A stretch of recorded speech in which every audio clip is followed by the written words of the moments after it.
이런 악몽 다시 되풀이해서는 안 됩니다. 그래서 실패한 지도자가 내년 총선 앞장서면 안 된다고 말씀드리는 겁니다. 우리도 비리 의혹이 있는 후보 뽑지 않아야 합니다. 윤석열 정부가 식물 정부가 되는 걸 보시겠습니까, 여러분?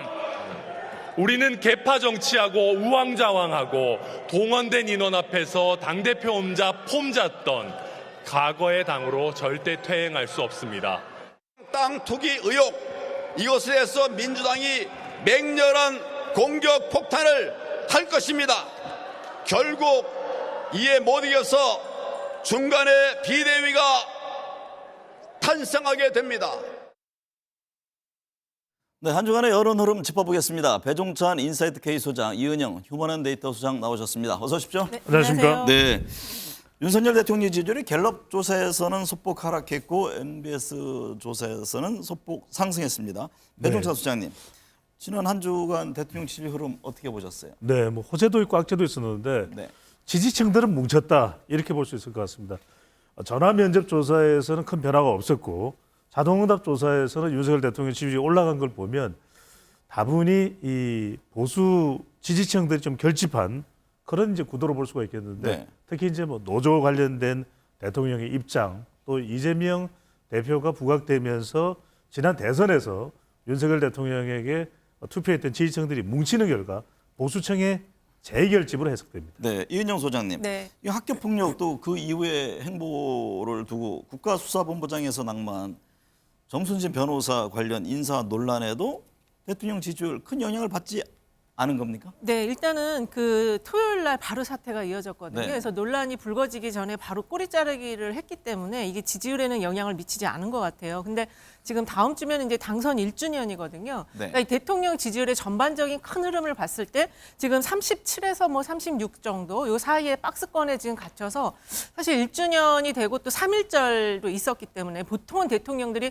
3.1절 근데 기념사를 하면서 지지율이 좀 반등의 모멘텀을 하거나 뭐 2, 3%는 올라가는데 이번에는 그런 호재의 기회도 살리지 못했다. 다음 주에 지금 그 강제징용 관련한 그 외교부 입장이나 이런 것들이 나오면 네, 내일 네. 나오면은 이게 좀 더 지지율이 부정적으로 작동할 것으로 좀 예상됩니다. 배 소장님, 이 네. 학폭 관련 정 변호사 인사 문제 이거 향후 국정 운영 지지율에는 별 영향이 없을까요? 뭐 학교 폭력이 대통령 지지율에 영향을 미치는 것은 부분적이고 또 제한적일 수 있고 좀 성격이 네. 좀 차원이 다르다 볼 수 있겠습니다만 네, 인사와 관련된 부분은 서서히 이제 부담으로 작동하고 있다 이렇게 봐야 될 것 같습니다. 네. 그 동안에는 윤석열 대통령의 인사에 대해서 지지층들도 힘을 실어줬습니다. 그런데 이른바 윤석열 대통령의 검서윤 인사, 네. 검사, 서울대 법대 그리고 이제 윤석열 라인 뭐 잘할 수도 있고 그런 또 호흡을 맞추기 위해서 인사가 필요하기도 하죠. 한데 그게 또 너무 많거나 지나치면 또는 거기에서 또 인사 검증이 제대로 되지 않으면 그건 또 여론의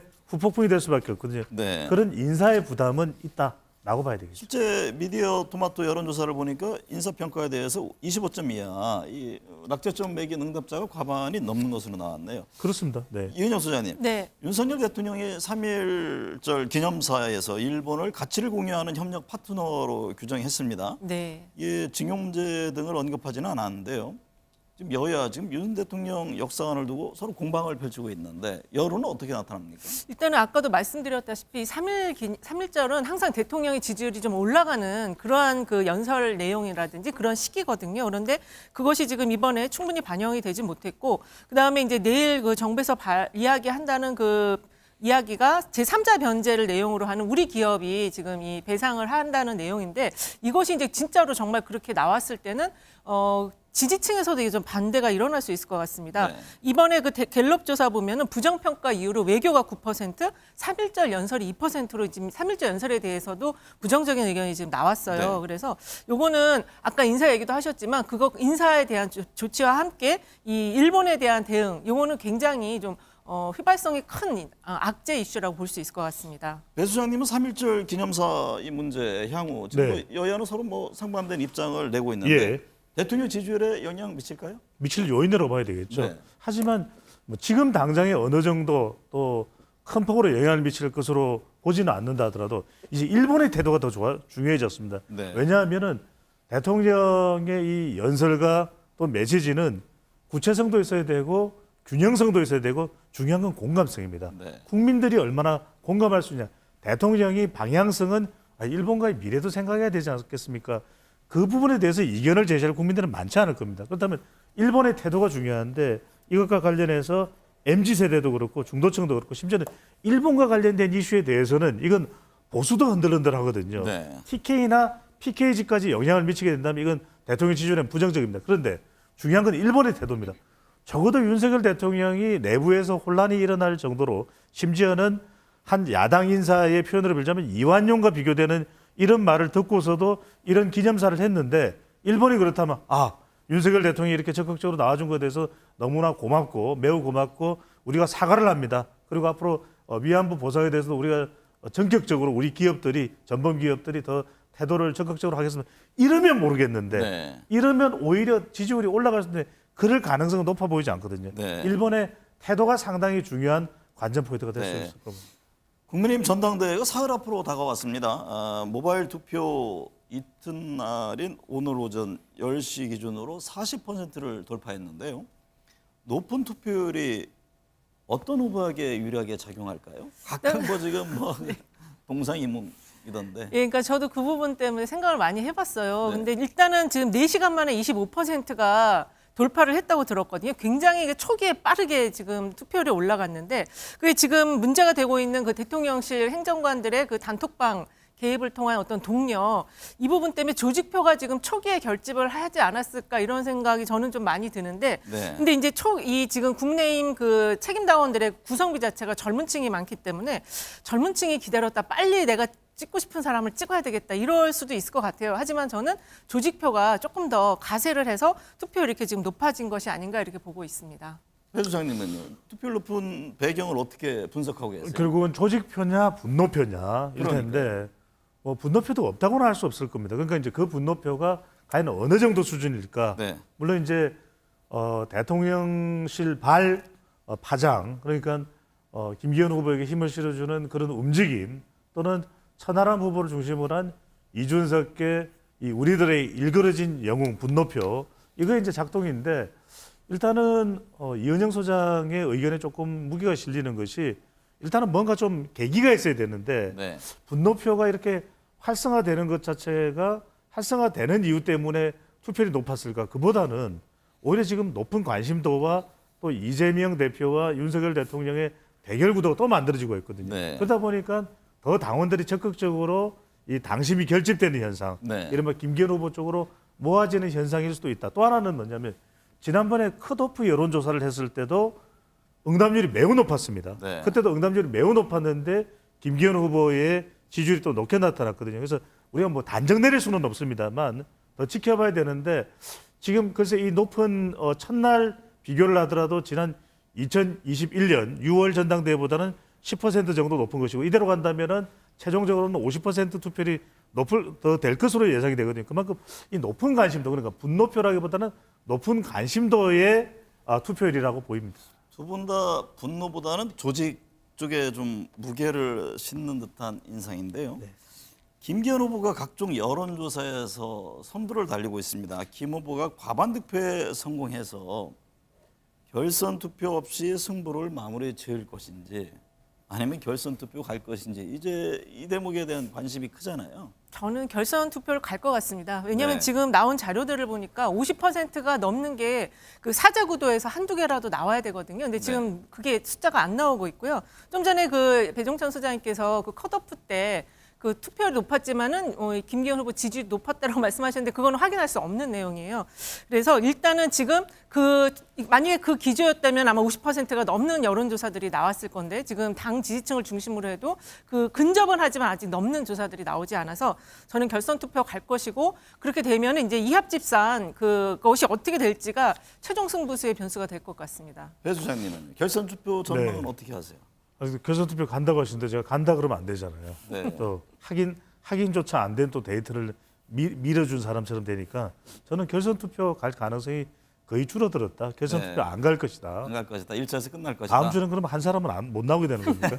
네, 근데 이제 그렇게 보는 근거는 저는 세 가지입니다. 네. 아까도 말씀드렸지만 지금 투표율이 높은 것도 이재명 변수가 저는 결국 이재명 대표의 팬덤인 뭐 개딸, 개혁의 딸, 또 양아들이 뭉치는 것처럼 저는 당심이 또 뭉치고 있는 현상으로 볼 수도 해석해 볼 수도 있고, 또 하나는 이 결선으로 가려면 일단 안철수, 천하람 두 사람이 확장돼야 되거든요. 그런데 안철수 후보는 지금 상당히 뭐 마지막에 이 선거의 방향을 좀 돌리고는 있지만 상당히 위축돼 있고, 또 이른바 이준석 바람을 안고 뛰었던 천하람 후보의 이 바람도 좀 한계점에 와 있는 거 아니냐. 네. 이런 걸 본다면 결선에 가기는 쉽지 않다. 결선 둘러싸고서는 이제 두 분의 견해차를 느낄 수 있었는데요. 그 이은영 소장님께서 만약 이제 결선에 간다라는 전망 속에 후보들 간의 그 연대할 경우 이게 선거 판도가 획기적으로 변할 가능성도 있습니까? 일단은 이제 그렇게 변할 가능성이 있다고 보는 거는 역시 이제 구성비, 그 책임당원 구성비 변화 때문에 네. 저희가 섣부른 지금 전망을 할 수가 없는 게 그 부분이거든요. 근데 지금 그 마지막 이제 TV 토론 끝났는데 어쨌든 천하람 후보가 안철수 후보에 대한 구애를 좀 펴는 흐름이 좀 보이기 시작을 했어요. 그리고 네. 김기현 후보도 어쨌든 안철수 후보의 표를 내가 가져와야지 좀 약간 압도적인 숫자로 이길 수 있다라고 판단을 하는 것으로 보였거든요. 그래서 결국에는 이 안철수 후보와 천하람 후보의 표심이 이게 수도권이라는 공통점이 있고 약간 젊은 층과 좀 전 연령대에 좀 분포가 되어 있다는 공통점이 있어서 그 두 후보 간의 연대가 과연 성사가 될 것인지가 가장 중요한 것 같습니다.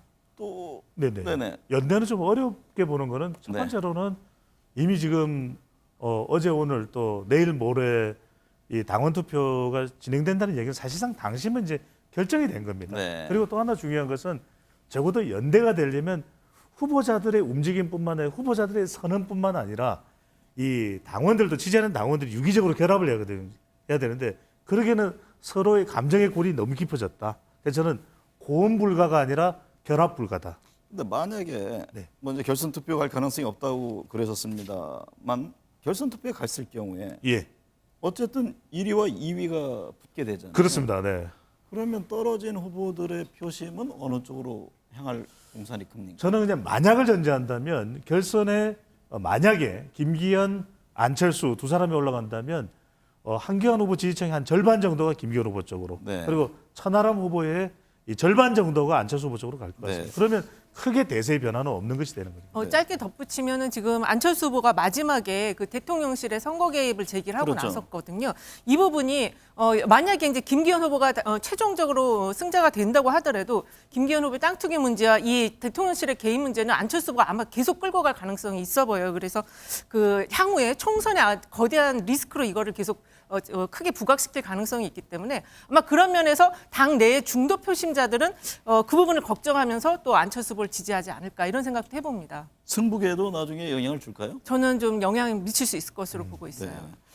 배 주장님, 민주당 네. 지지율 갤럽 조사에서 전주 대비해서 5%포인트 하락하면서 국민의힘 지지율과 격차가 벌어졌는데요. 예. 이재명 대표 체포동의안 부결 후폭풍에 영향을 준 겁니까? 그렇게 봐야 되겠죠. 항상 우리 이제 MBN 시사 스페셜 일요일 오후에 보시는 분들이 굉장히 많으시는데 배종찬 소장이 또 뭘 또 가지고 나오나 이거 궁금해하시는 분들이 많은데 네, 그거하고 머리 스타일도 네네. 궁금해합니다. 호서중입니다. 호서중. 그러니까 호. 호서중, 그게 뭡니까? 호남, 서울 중도층이거든요. 왜 이 네. 말씀을 드리냐면 물론 이제 아까 앞 시간에 또 민주당 지지율이 또 양문석 위원의 경우에는 네, 리얼미터하고 다른 평론가 곳은 이야기는 또- 그래서 저는 이제 네. 다른 조사도 있다라는 걸 전제드리고 드리는 말씀입니다. 한국 갤럽만 기준으로 해서 보면 왜냐하면 한 조사 기간의 추세를 보는 것이 중요하니까요.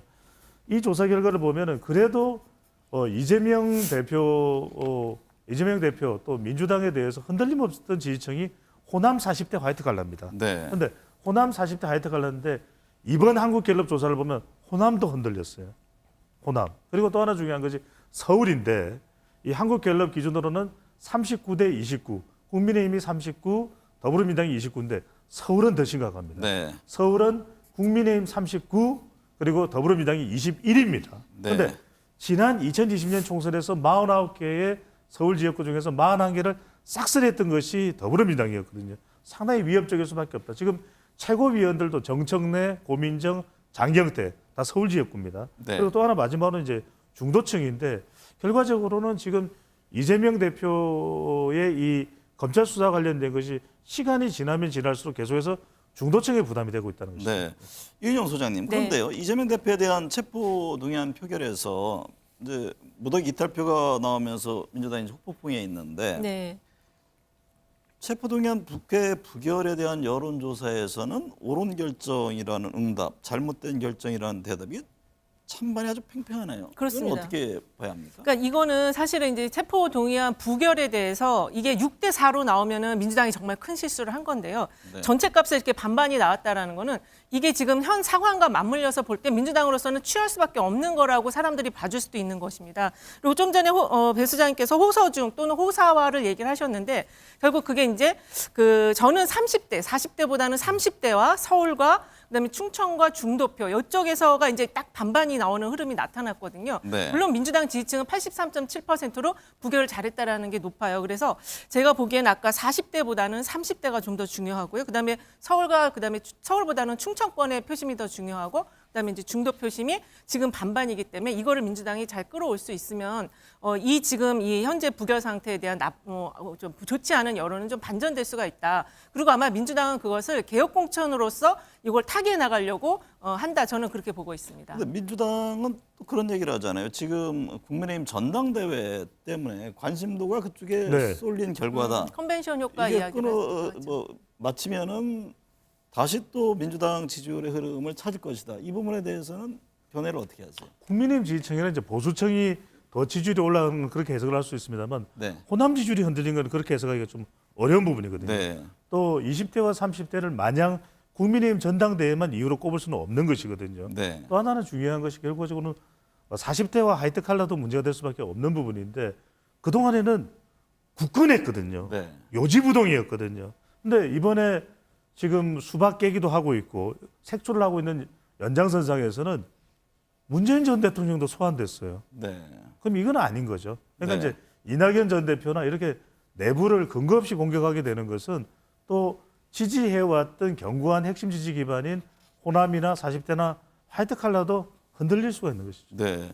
말씀하신 대로 지금 체포동의안 부결 이후에 여러 이제 충돌이 진행되고 있는데 네. 이 대표가 내부를 향한 공격이나 비난을 중단해 달라 이런 부탁을 했잖아요. 네, 그렇습니다. 근데 이게 이낙연 전 대표 탓에 정권 교체가 발생했다. 영구 제명이 청원글 이 보니까 벌써 서명 인원이 6만 명을 넘었더라고요. 예, 그렇습니다. 이 문제는 어떻게 정리될 것으로 보세요? 일단은 이제 좀 전에 수박 깨기 등 당 안에 이제 강성 지지층이 이제 그런 이낙연 대표에 대한 영구 제명이라든지 또는 일부에서 그게 당 지지층인지는 알 수 없지만 문재인 대통령까지 소환하는 이 흐름이 있어요. 네. 그래서 이재명 대표께서는 이 부분을 지금은 이렇게 서로를 갈라치기 하고 비난해서는 안 된다, 단결을 해야 된다라고 엄중하게 이거를 좀 지켜보고 있으니까 좀 자제하자 이런 지금 단결을 호소하고 있는데요.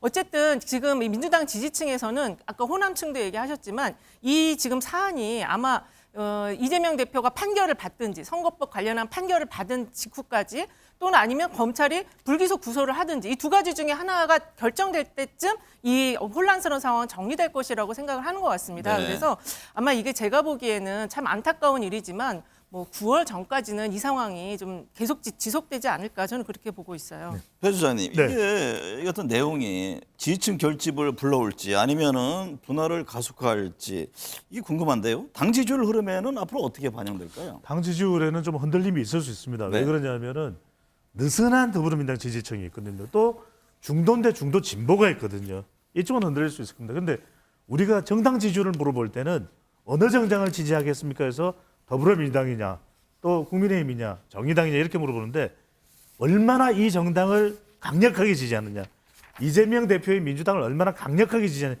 이건 안 물어보거든요. 그런데 네. 대체로 지금 나오고 있는 여론의 흐름만 놓고 보면은 지지층들은 더 단단해지고 있어요.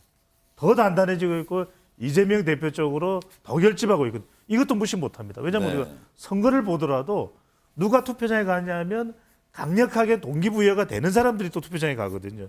그런 것만 따지고 본다면 지지층이 단단해지는 것. 이것도 상당히 강점으로 볼 수 있는데 문제는 뭐냐면 제가 말씀드렸듯이 민결 중탈입니다. 민주당은 결집하는데 중도층이 이탈할 수 있다. 이건 상당히 선거 때 박빙 승부처에서는 부담되는 일이거든요. 네. 이 부분을 이 당이 그래도 확장성을 가져가야 되는 이 부분을 어떻게 할지는 앞으로 과제와 고민이 되는 것이죠. 오늘은 야거를 평소보다 많이 쓰시네요. 아, 네, 스페셜. 네. 민결 중탈. 이은영 소장님. 네. 국민의힘과 민주당 지지율 격차가 벌어지고 있지만 내년 총선에서 민주당이 다수당이 될 수 있다. 이런 조사 결과가 나왔는데 네. 이 점은 어떻게 해석을 해야 합니까? 어쨌든 지금 이 현 정부가 이제 중간 평가를 받는 게 다음 총선이거든요. 그러다 보니까 민주당이 지금 상황에서는 좀 혼란스럽지만 혁신 공천을 해낸다면, 그리고 이 대통령이 속한 그 정부 여당이 전체적으로 물가라든지 이자라든지 전월세, 실업 등 서민에게 가장 중요한 이슈들을 지금 집중하지 않고 있다. 그런 면에서 민주당이 다음 총선에서는 좀 일당이 되지 않을까, 과반을 넘을지 어떨지 모르지만 앞서지 않을까, 이런 전망들이 나오는 것이고요. 지금 수도권과 아까 말씀드린 그 충청권에서 무당파가 30%가 나오고 있습니다. 결국 이분들은 그 국민의힘과 민주당이 얼마나 민의를 잘 수렴하는, 또 대변할 수 있는 혁신 공천의 인물을 만들어내느냐, 이 과정을 중요하게 보고 정당을 다시 선택할 걸로 저희도 전망하고 있습니다. 이거 조금 추가 설명이 필요할 것 같습니다. 네. 무슨 말씀이냐면 내년 총선을 어떻게 보느냐, 정부 견제 필요하다. 그 이야기는 지금 우리 유권자들 입장에서 볼 때도 윤석열 대통령 국정수행 평가를 보십시오. 긍정이 높습니까? 부정이 높습니까? 부정이 더 높습니다. 네. 그러니까 정부를 견제하기 위해서 야당 후보들이 다수 당선됐으면 좋겠다. 그런 결과가 나옵니다. 지금 우리가 시사 스페셜을 통해서 보여드린 조사 결과도 야당 다수 당선이 44%인데 이 같은 조사에서 네. 더불어민주당 지지율은 어떻게 나왔겠습니까? 훨씬 못 미치게 나옵니다. 네. 그러니까 환경과 구도는 이렇게 만들어질지언정 지금 같은 조사에서 더불어민주당 지지율이 여기에 미치지 못하고 있다. 이걸 네. 어떻게 헤쳐나가느냐가 민주당의 큰 과제가 되고 있는 거죠. 배 소장님, 예. 김건희 여사가 2일 서울 맹학교 입학식에 참석한 데 이어서 포항 죽도시장에서 상인들을 만나 지금 이제 적극 행보를 하고 있잖아요. 네네. 김 여사의 공개 행보 대통령 지지율과 연관성 읽을 수 있을까요? 자, 이 질문에 답이 있을 겁니다. 적극 행보로 되어 있지 않습니까? 네. 일단은 왜냐하면 지난 대선에서도 조용한 내조를 말했던 또 김건희 여사고, 김건희 여사와 관련된 논란들이 끝이질 않고 있거든요. 그렇다면 이 조용한 적극 행보가 아니라 이 적극이 스텔스 행보가 돼야 되겠죠. 행보를 안 할 수는 없습니다. 네. 하지만 필요한 행보는 하되 그것이 바깥으로 최소한 지나칠 정도로 공개되는 부분들을 자제하는 것이 지금으로서는 대통령 지지율에 더 보탬이 될 수 있습니다. 왜냐하면 네. 분명히 이게 중도층이나 여성이나 MZ세대까지 논란이 되거든요. 그런 이 논란이 불거진 그런 내용들을 본다면 주가 조작이 됐든 어쨌든 그게 사실이든 아니든 여부를 떠나서 그렇다면 행보를 안 할 수는 없습니다. 하되 그냥 자연스럽게 이것이 적극적으로 공개되고 노출되기보다는 필요한 행보를 필요한 만큼 정도 자제해서 정교하게 할 필요가 있겠죠. 이은영 소장님, 네. 김건희 여사가 대구 경북 지역 2달 만에 단독 일정으로 방문했잖아요. 근데 네. 한편에서는 이 국민의힘 전당대회를 앞두고서 윤심 후보에게 지지층을 결집시키려는 것 아니냐, 또 이렇게 분석하는 분들이 있던데 어떤 영향을 줄 수 있는 겁니까? 저도 그 부분을 저도 중요하게 봤어요. 좀 전에도 지금 자료 영상이 나갔는데 그 행사장 그 스케치 영상들을 보면 시민들이 집중을 하지 않더라고요. 그야말로 그냥 사진을 찍으러 간 듯한 느낌? 그래서 이 국민의힘 전대 지금 여사님께서의 행보가 영향은 전혀 지금 미치지 못하고 있다. 자료 화면만 봐도 그 느낌을 좀 전달받을 수 있거든요. 네. 이번 한 주 지지율과 여론에 가장 큰 영향을 미칠 현안은 어떤 게 있을까요? 이번 주에는 아무래도 국민의힘 전당대회 이제 결과가 나오니까요. 누가 당대표가 되는지 또 어떻게 앞으로 당에 대한 비전이 나오는지 이 부분이 중요할 테고 이재명 대표와 관련해서 추가적으로 수사가 나오는 이 부분이 가장 중요한 현안이 되지 않을까 싶습니다. 네. 이 소장님은? 네, 저는 그 강제징용 관련한 정부 입장인데요. 우리 기업이 이걸 배상을 해야 된다고 합니다. 이거에 대한 게 국민의힘 지지층에서도 좋게는 안 볼 것 같아요. 네.